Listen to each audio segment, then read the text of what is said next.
Hello, hello, hello, hello, family. Hello, my overachievers, my people pleasers, my perfectionists, and my codependents. It's been a while. It's been a while. And I want to say I have not posted in a very long time. My content came down, my videos came down. Um, I just stopped. It was a big freeze. And I want to say sorry, but then I want to say not sorry. I don't want to offend anybody, but sorry, not sorry.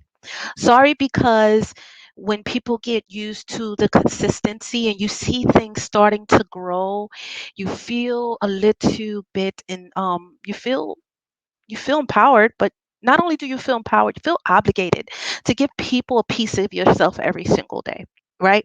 But as codependents and as an agent of healing, I would be doing myself a total injustice, and I would be giving very little of myself if I didn't learn how to listen to my body when it's time to tap out.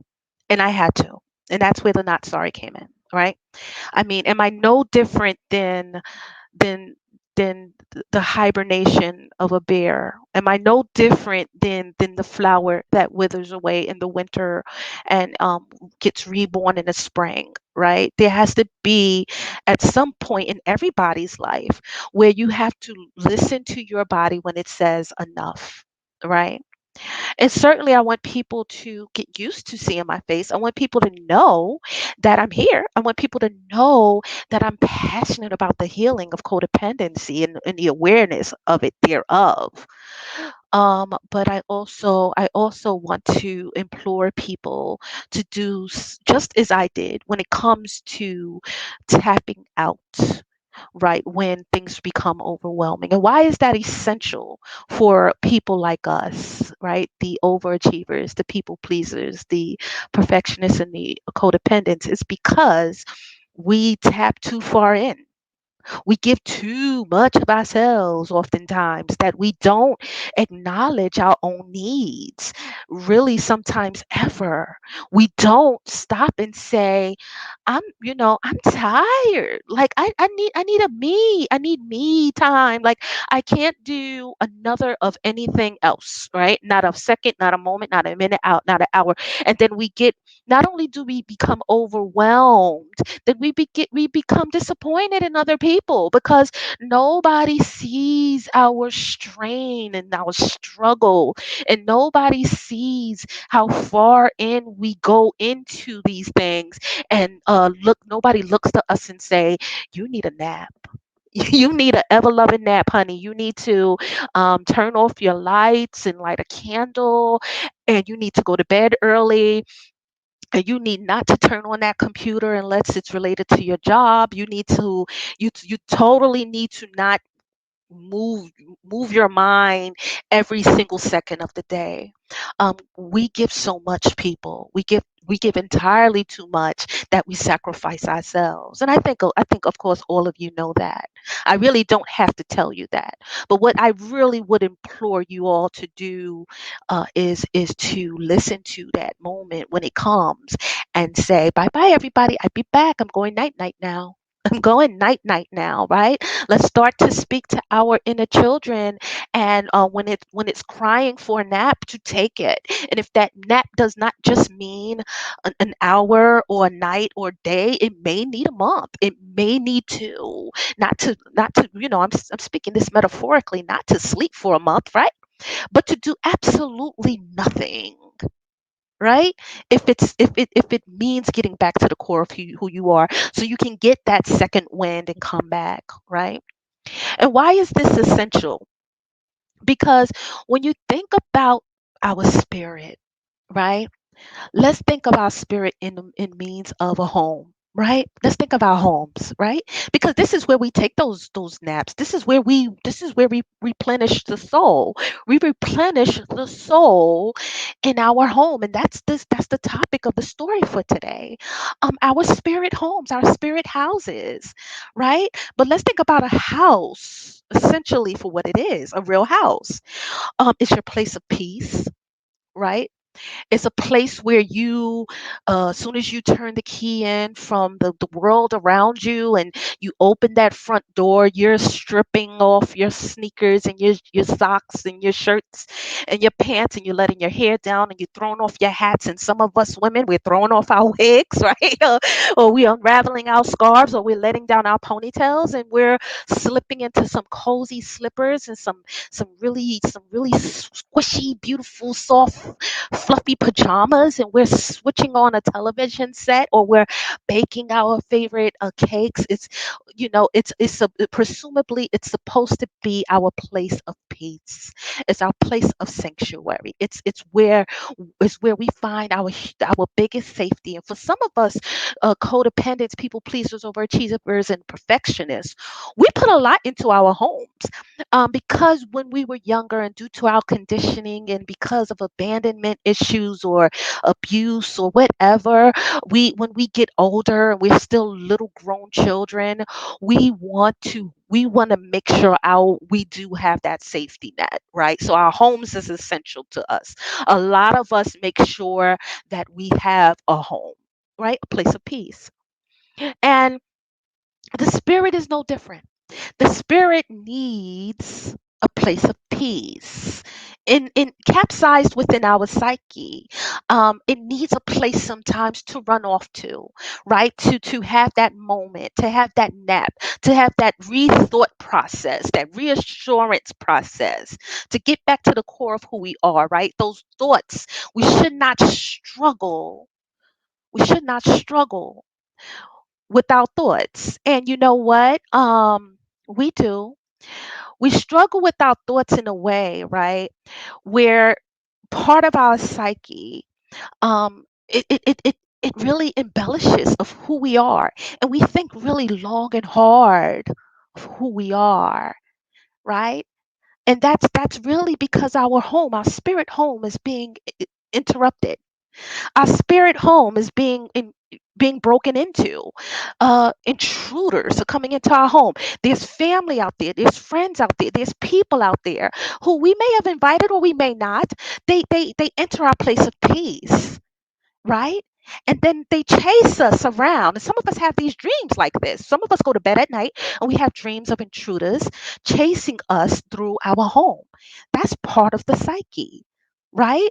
That's where your true peace and your true mental stability is being challenged, right? And then we don't know what to do. So we struggle. And I don't know what you believe in, but if you believe in any higher power, know this, right? Even God said, hear my words. If there is a prophet among you, I, the Lord, make come through to you. I'm sorry, that was a little quick, but come to you in way of dreams. And it says that in the Quran. There's different types of dreams, good, bad, and dreams that we have about ourselves. And in codependency, step number two, come to believe that there's a power greater than ourselves that could restore us to our sanity, restore us. So we have these struggles, we have these dreams, and we fight among us. We fight in ourselves. We fight in our psyche. What am I doing? Why am I so hurt? Why am I not at peace? Why am I filled with anxiety and worry? That's a time to stop. That is a time to stop and think and say, let me really internalize this. Who's harming me? Is it a friend? Is it a job? Is it an interpersonal relationship? Is it my kids? Is it my husband? Who is it? Who is it? Who makes me unhappy? Why am I zapped out? Right? Is it my career? What am I doing wrong? Right? Even if you have to call on that higher power, right? What am I doing wrong? It's very important that we figure that out. And then you have to stop everything that you're doing, right? Even if you have to tell other people to stop it. You are disturbing my psyche, you disturbing my peace. And sometimes we have to tell that to ourselves. Let me stop exactly what I'm doing. Let me stop overextending myself and then call on that higher power.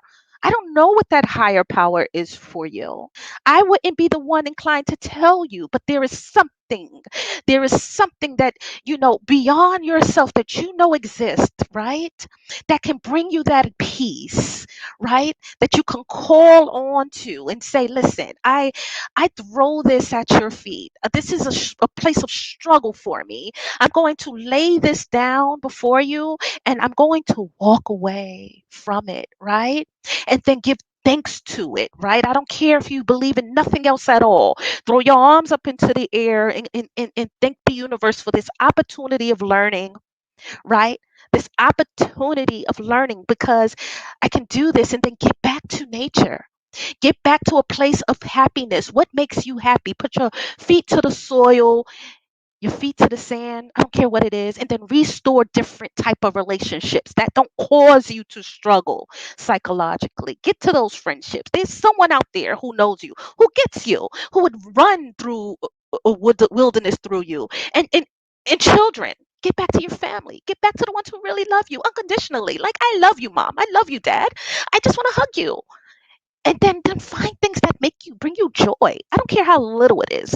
If you play in the sand, if you play in the rocks, do it, right? A new project, a new chore, something that you enjoy doing, a new painting, right? Something that say, hey, I might be a little, this might seem a little childlike, but it brings me joy.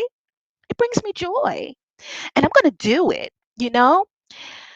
And the reason why I say that, people, is because far too many times in our life, we as broken little wounded children, still having these very big human adulting human relationships out here in the world, we don't get back to we don't get back to the child in us, and we don't say to that child, listen here, I love you, and I'm going to make sure you're okay.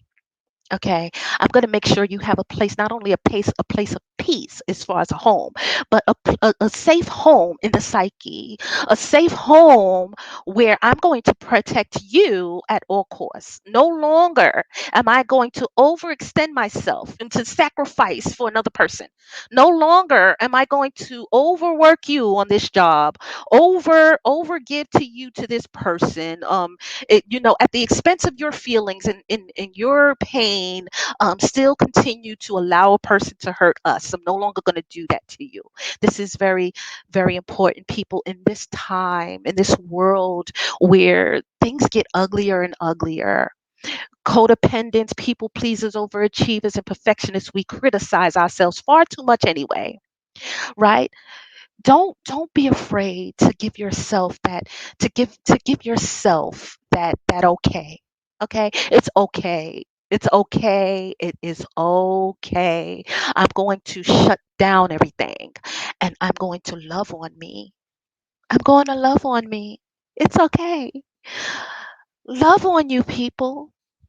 One day at a time, one moment at a time, right? Fill that tub with a bubble bath. Sit down for a long period of time, soak it all in, and say, where do I begin? Right? Where do I begin getting back to who I am and being okay with me getting back to who I am? And it's not selfish. It's not selfish to get back to who I am. Okay? And until we do that, people, um, we will continue to struggle. We will continue to struggle. But it's okay if you do. Realize that life don't have to be so serious that we let the house burn down psychologically. Don't have to be so serious that we let the walls cave in, or the roof go old, or the grass grow. We can take care of those things and still be able to give. Okay, the time is now. And more importantly, this is going to be a journey for us all. What I learned in this process is that even the coach need a moment to herself. Thank you all for listening, everybody. And we got a lot of work to do. Have a good night.